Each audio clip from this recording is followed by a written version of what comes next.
Jadi guru itu adalah seseorang siapapun yang bisa mencerahkan dari kegelapan menjadi terang gitu, dan orang yang menjadi guru itu sudah seharusnya bisa dipercaya dan menjadi teladan bagi siapapun, bagi anak didiknya seperti itu ya, ya Ayah. Nah, yang menarik ini Ayah, tadi Ayah sempat mengatakan bahwa 18 tahun di dunia pendidikan, tetapi latar belakang Ayah tidak pernah bersekolah keguruan gitu ya, kalau tidak salah ya. Nah, ini menarik sekali Ayah, karena pengalaman saya pribadi, kalau boleh sharing gitu ya, saya juga adalah seorang sarjana arsitektur yang ketika saya mulai berkecimpung di dunia pendidikan, itu saya merasa seolah-olah menjadi hidup kembali gitu di antara daripada saya mengerjakan yang lain. Ketika saya mengerjakan yang lain saya bisa, tapi ketika saya mulai mengajar, mulai di dunia pendidikan, saya merasa seperti ada sesuatu yang hidup di dalam diri saya. Nah, mungkin juga ada teman-teman yang hadir di sini juga merasakan hal seperti itu. Nah, yang ingin saya tanyakan, apakah guru itu adalah sebuah profesi atau justru itu adalah panggilan jiwa Ayah? Dari pengalaman Ayah. Silakan Ayah. Pertanyaannya bagus sekali nih, Bu Omi. Ya, guru itu profesi atau panggilan jiwa? Ya, berdasarkan pengalaman saya, jadi ketika saya memahami bahwa pemaknaan guru itu adalah pencerah, sang pencerah, maka saya percaya bahwa siapapun bisa menjadi guru. Siapapun bisa menjadi guru asalkan dia bisa mencerahkan setiap orang atau orang lain. Nah, untuk bisa menjadi sang pencerah, itu otomatis syaratnya adalah dia terlebih dahulu harus cerah dulu gitu. Jadi untuk bisa menjadi penerang, maka dia harus terang dulu gitu. Bagaimana mungkin kita bisa menerangi kegelapan kalau kita juga dalam keadaan yang gelap atau kita sendiri adalah kegelapan begitu. Nah, jadi waktu itu saya berpikir bahwa oh ya kalau begitu syarat sekolah guru dan sebagainya itu lebih ke formalitas dan legalitas mungkin ya. Tapi saya pikir kalau guru yang dimaksud sebagai guru hebat atau guru yang sesungguhnya, yang jauh lebih utama itu adalah panggilan dalam hati, panggilan dalam jiwanya. Ada nggak panggilan itu? Nah, ketika itu ada panggilan itu, maka saya merasa bahwa saya pantas untuk menjadi guru. Atau setidaknya saya berusaha memantaskan diri untuk menjadi seorang guru. Nah, itu yang pertama saya lakukan. Kemudian, apakah ini profesi? Iya. Setelah saya kerjakan berulang-ulang secara terus-menerus selama 18 tahun, lama-lama ini menjadi profesi. Tapi profesi itu sendiri sebenarnya bukan menjadi tujuan utama saya tadinya. Saya cuma ingin menjadi guru sang pencerah, dimulai dari mencerahkan diri sendiri. Nah, kemudian apa yang selanjutnya terjadi adalah bahwa ketika kita mulai bisa menjadi terang, maka saya belajar untuk bagaimana juga bisa membawa terang bagi yang lain.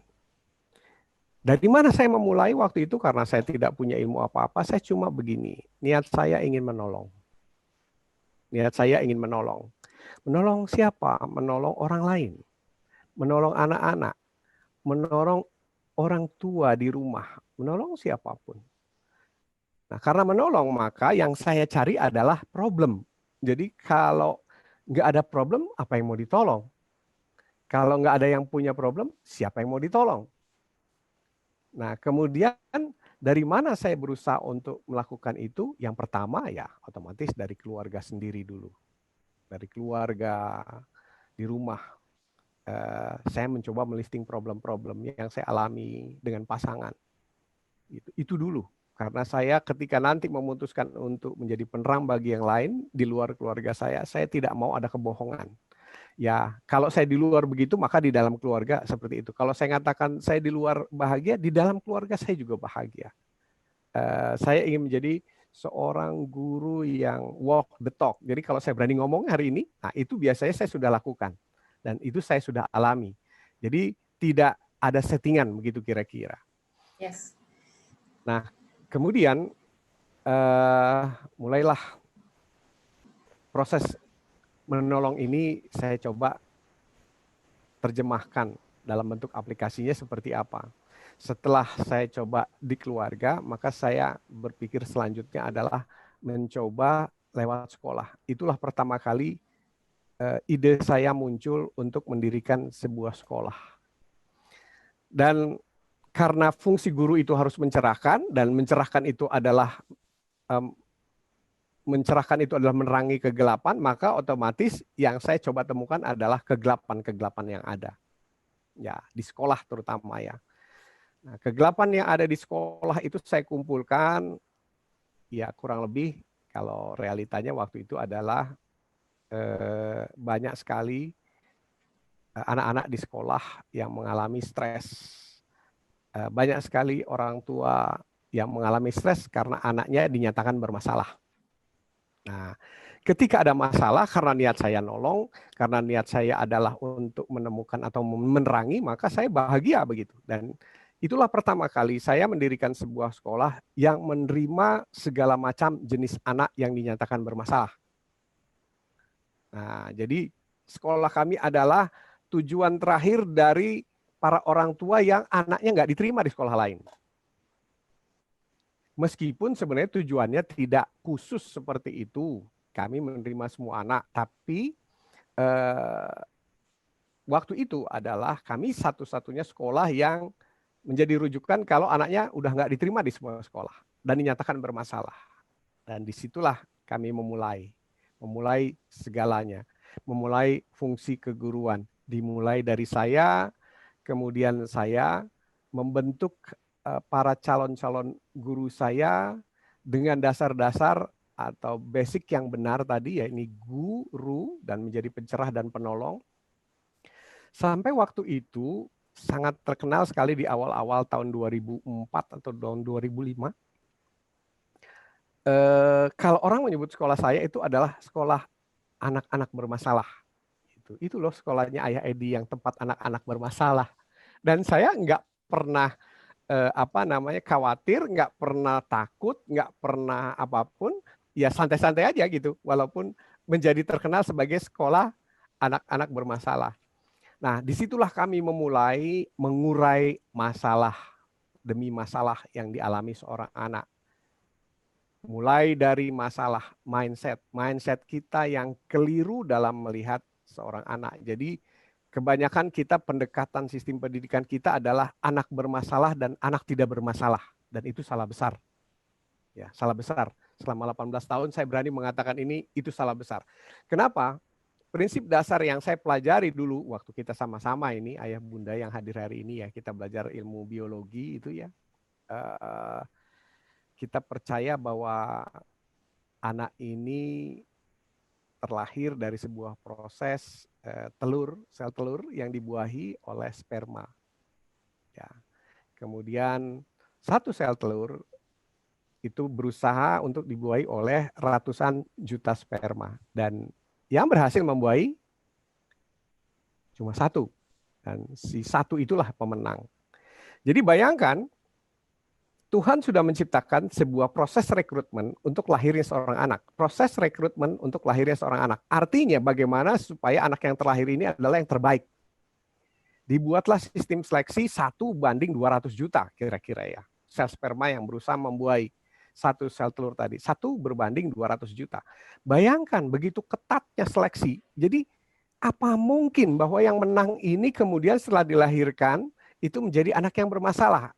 Atau anak yang keliru. Apa bukan sistem kita yang keliru mendidik mereka? Itu pertanyaan besar buat saya. Apakah mereka keliru diciptakan oleh Tuhan atau sistem kita yang keliru mengelola anak-anak ini sehingga mereka dinyatakan bermasalah? Nah, itu saya coba kupas. Nah, kemudian kami belajar, kami mengamati dan sebagainya sampai pada akhirnya bahwa kami menemukan sesungguhnya tidak ada anak yang bermasalah. Lantas kalau begitu pertanyaannya adalah masalahnya di mana begitu? Kenapa sampai mereka dinyatakan bermasalah? Temuan demi temuan selama proses 18 tahun ini menunjukkan bahwa masalah pertama itu bukan di si anak. tapi di orang tuanya sebagai guru, yang orang tuanya nggak sadar kalau orang tua itu adalah guru madrasah pertama bagi anak. Itu temuan pertama. Sehingga lahirlah program parenting, bahwa kalau begitu, kalau memang orang tuanya yang bermasalah, nah berarti orang tuanya yang perlu mendapatkan edukasi. Kenapa? Datang lagi sebuah pertanyaan, karena kita jadi orang tua ini nggak pernah sekolah. Mau jadi guru ada sekolahnya, mau jadi pilot ada sekolahnya, mau jadi dokter ada sekolahnya. Cuma orang tua yang nggak pernah sekolah jadi orang tua tiba-tiba memutuskan jadi orang tua dan memutuskan punya anak. Jadi pakai cara apa kita mendidik anak? Terus yang kedua, kami menemukan lagi, masalahnya di mana kalau bukan di anak?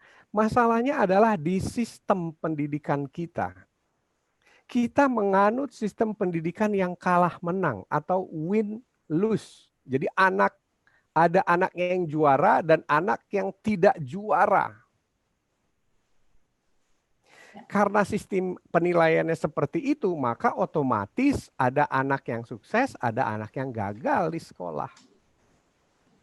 Nah, waktu itu datang kepala saya bertanya begini, kenapa enggak semua anak ini kita bisa bikin sukses? Kenapa harus ada yang gagal?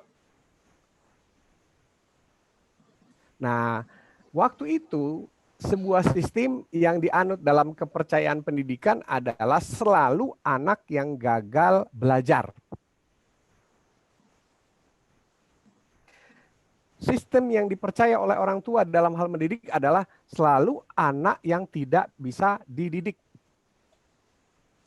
Tapi kita lupa, pertanyaan itu masih berlanjut sebenarnya. Anak yang gagal belajar atau kita yang gagal mengajar? Pernah nggak kita bertanya begitu? Itu yang waktu itu saya tanyakan.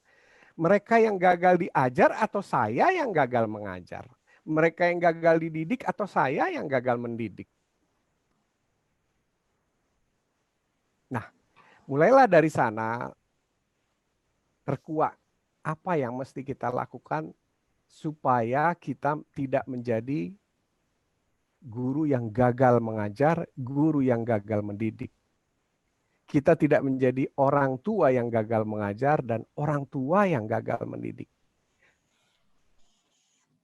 Jadi disitulah akhirnya saya menemukan, oke, masalahnya ada pertama di orang tua yang tidak tahu bagaimana caranya jadi orang tua dan tidak tahu bagaimana caranya mendidik.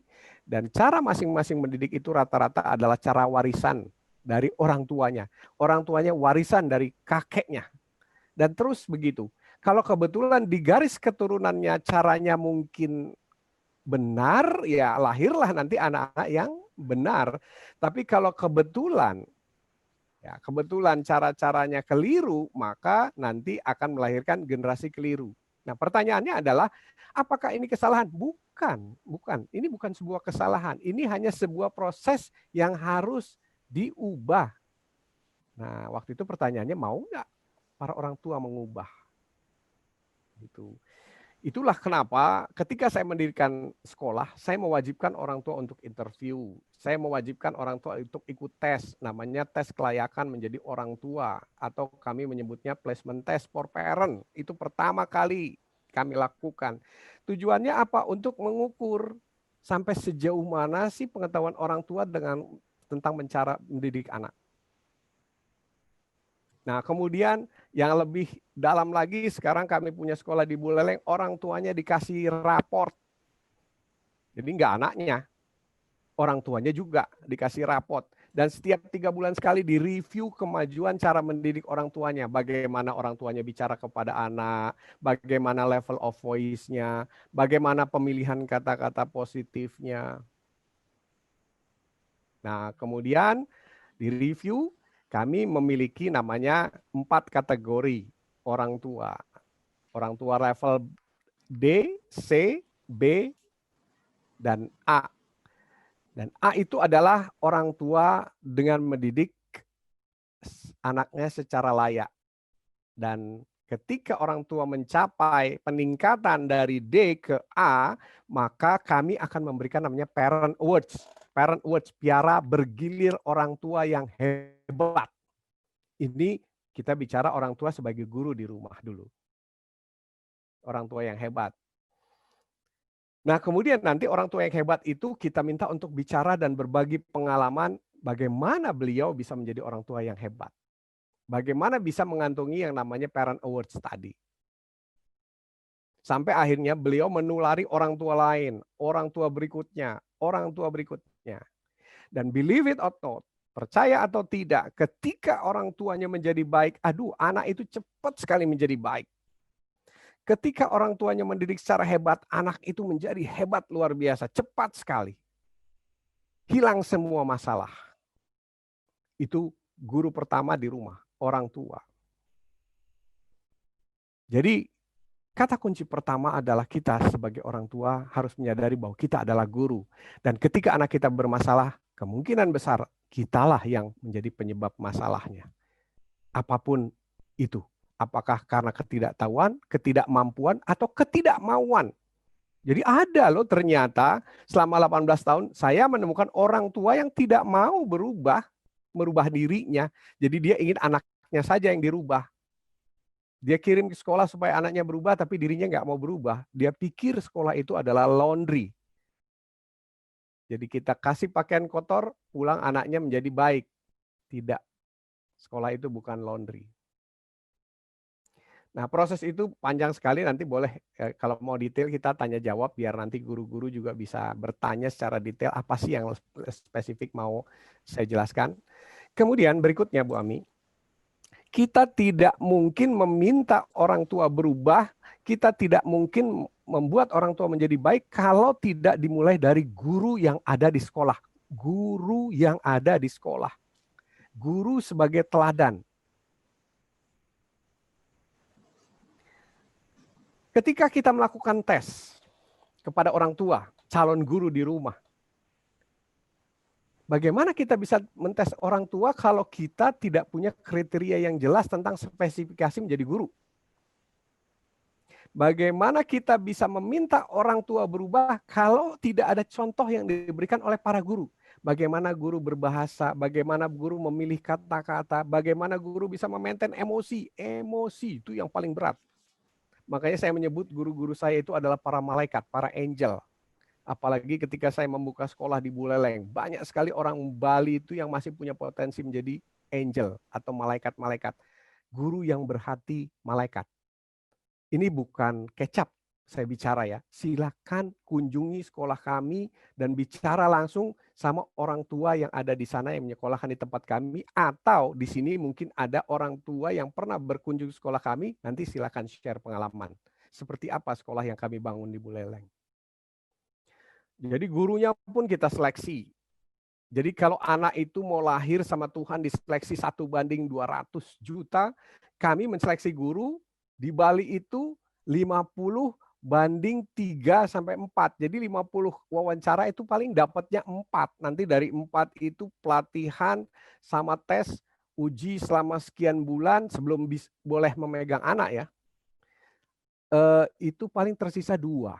Tersisa 2 yang masuk kualifikasi sebagai guru yang pantas untuk menjadi guru. Pantas ini, kepantasan. Nah, dari situ akhirnya saya menciptakan sebuah sistem. Jadi ada kombinasi ini antara guru di rumah, guru di sekolah, dan sistem sekolah itu sendiri. Jadi kalau salah satunya pincang, kelihatannya sulit. Kelihatannya sulit untuk membangun anak-anak Indonesia menjadi hebat. Kelihatannya sulit juga untuk membangun guru-guru Indonesia menjadi guru hebat. Tapi kalau kita bisa mengkombinasikan antara sistem dulu, yang dibangun adalah sistem. Karena sistem ini akan membangun guru di sekolah. Nah, guru sekolah akan membangun guru di rumah. Dan ketika ketiganya ini pas dalam kombinasi yang cocok, bisa bekerja sama, maka anak-anak Indonesia akan menjadi anak hebat. Saya berani jamin itu. Saya berani jamin. Kenapa? Karena begini ya, kemarin sempat kita pada saat gladi resik dengan Bu Ami, masih ingat ya Bu Ami ya? Ya, jadi sebelum acara ini kita ada gladi resik Ya, dengan betul. Bu Ami dan Bu Ariati ya. Iya, Kita sempat membahas tentang anak-anak yang pernah saya bimbing ya, iya, betul, bersama betul orang ya. tuanya juga ya. Iya, Dan sekarang anak-anaknya alhamdulillah gitu ya sudah mulai menapaki suksesnya ya begitu. iya, Dan sampai saya waktu itu berpikir atau saya mengusulkan gimana ya kalau kita nanti undang para orang tua yang anaknya dulu pernah kita bimbing, kemudian bicara di sini, share pengalaman di sini gitu ya. Betapa indahnya kalau kita membimbing anak secara benar dan pada akhirnya akan menghasilkan anak yang luar biasa begitu ya Bu Ami ya, kemarin ya iya, kita ngobrol begitu iya. ya. Nah, Itu kan sangat menginspirasi. ya kenapa saya sampai mengatakan saya bisa jamin bahwa anak-anak akan sukses ketika dua gurunya ini adalah guru yang hebat, guru di rumah, guru di sekolah. Gitu. Kenapa? Karena kami sudah membuktikan dan itu banyak sekali. Saya kemarin bilang banyak sebenarnya Bu Ami, ratusan dari anak-anak yang pernah kami bimbing itu menjadi anak yang sangat sukses. Nah, tapi sayangnya saya kurang punya catatan-catatan untuk mengkontak satu persatu. Makanya kemarin saya bilang bisa nggak ya kita kumpulkan kembali nih minimal teman-teman di Bali yang pernah ikut program dari Banjar ke Banjar. Kan ini program Ya, Banjar ke Banjar ini sudah masuk tahun ke-9 ya hari ini ya. tahun ke-9 ya, ya, ya. Ya tahun ke-9. Terakhir waktu sebelum COVID itu adalah Sewindu. Ya, saya masih ke Bali itu. Di Karangasem Nah, terakhir ya, Ayah ya. ya di Karangasem sama di tempatnya Pak Dr. Wayan biasanya. Iya, Nah, kira-kira seperti itu. Jadi apa yang kami sampaikan di sini adalah berdasarkan pengalaman. Jadi kalaupun saya mengatakan apabila kita menjadi orang tua, guru di rumah yang hebat, kemudian menjadi guru yang hebat di sekolah, maka anak-anak kita akan menjadi hebat. Dan ketika anak-anak kita hebat, itu secara otomatis Indonesia menjadi hebat. Jadi baik. Indonesia hebat itu sebenarnya efek. Nah, penyebabnya ada di mana? Ada di rumah sama ada di sekolah, di sistem sekolah. Nah, begitulah kira-kira Bu Ami, mudah-mudahan nanti ya Tuhan mengizinkan kalau seandainya para orang tua yang hadir hari ini perlu testimoni ya kita hadirkan para orang tua yang dulu pernah mengikuti proses bimbingan. Paling Iya, tidak minimal yang ikut program dari Banjar ke Banjar biar mudah untuk koordinasinya begitu. iya, baik. Astungkara ya, kita bisa mewujudkan itu ya, karena pasti akan Oke, banyak oke, sekali Insya orang Allah. tua yang terinspirasi ya dari pengalaman-pengalaman nyata yang sudah dialami oleh para orang tua. Oke, dari penjelasan Ayah Oke, mungkin bisa saya tarik satu garis ya, bahwa guru itu sebenarnya adalah panggilan jiwa ya Ayah ya. Dan ketika panggilan jiwa itu terus-menerus dilakukan, bisa jadi dia akan menjadi profesi dan lebih mendalam lagi itu adalah sebuah misi hidup ya Ayah. Jadi setiap orang itu kan lahir membawa misi dalam dalam kehidupan ini gitu ya. Dan guru mungkin itu adalah salah satu misi sebuah jiwa atau seseorang untuk bisa menyelesaikan misi-misinya di dalam kehidupan ini gitu ya. Dan untuk menjadi Indonesia hebat itu adalah sebuah efek. Jadi ada 3 hal yang mempengaruhi kesuksesan dari proses belajar mengajar baik dimanapun berada gitu. Itu adalah orang tua sebagai guru di rumah dan sistem pendidikan dan juga guru di sekolah. Nah, kita sebagai guru, apakah kita sebagai orang tua, sebagai guru di sekolah, nah itu memiliki peran yang sangat penting. Karena siapapun bisa menjadi guru ya, siapapun yang bisa membawa pencerahan dari kegelapan hidup seseorang itu bisa menjadi guru. Dan justru jika guru-guru di sekolah ya, mungkin teman-teman di sini pernah menemukan masalah-masalah yang terjadi pada anak didiknya di sekolah, itu justru adalah kegelapan-kegelapan yang harus dicerahkan gitu ya Ayah ya. Jadi itulah kesempatan kita untuk menjadi seorang guru yang bisa mencerahkan dari kegelapan-kegelapan dari masalah-masalah yang sering kali betul, terjadi pada anak didik kita. betul, Gitu ya. betul sekali Bu Oke. Ami ya.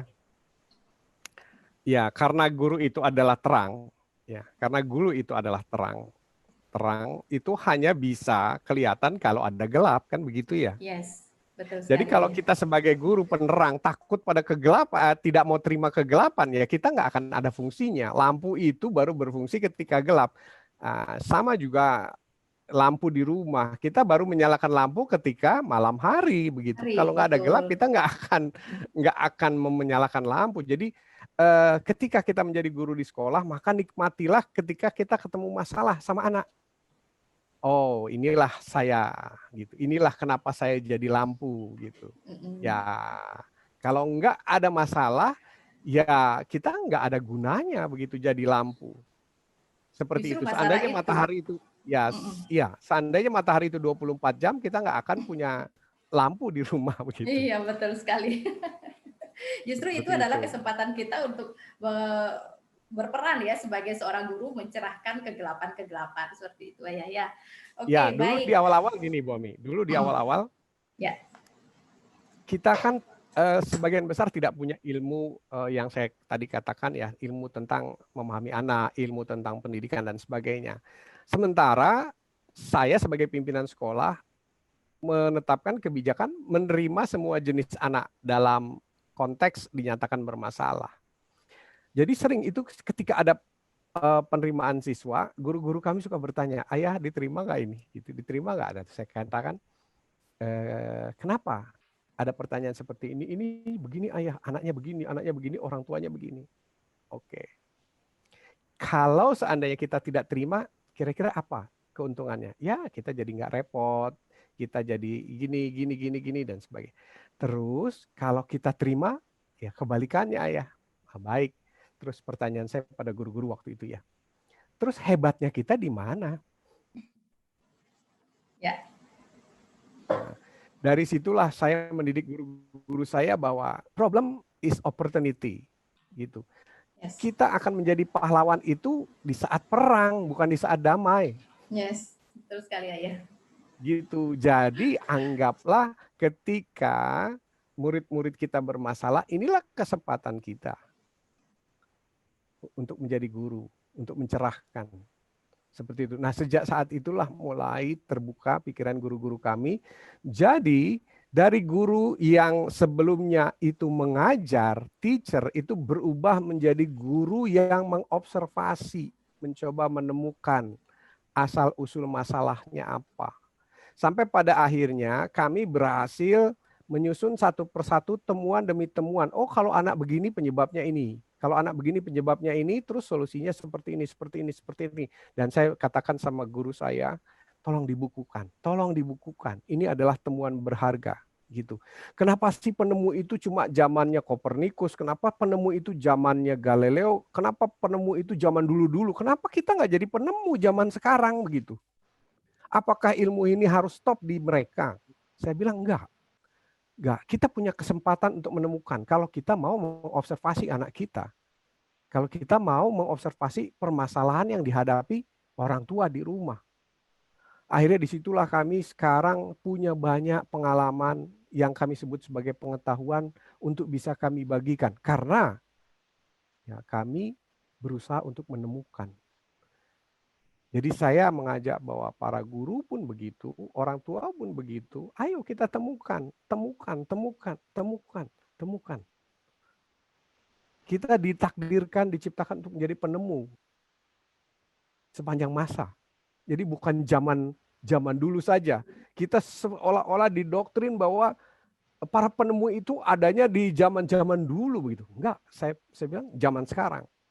Mungkin itulah sebabnya kami banyak menemukan hal-hal baru yang kami bisa bagikan karena kami tidak berpatokan pada buku-buku lama. Buku-buku lama yang misalnya ajarannya harus begini, anak itu diagnosisnya kalau nggak autis, ya autis ringan, begini-begini. Enggak, kami nggak mengikuti itu.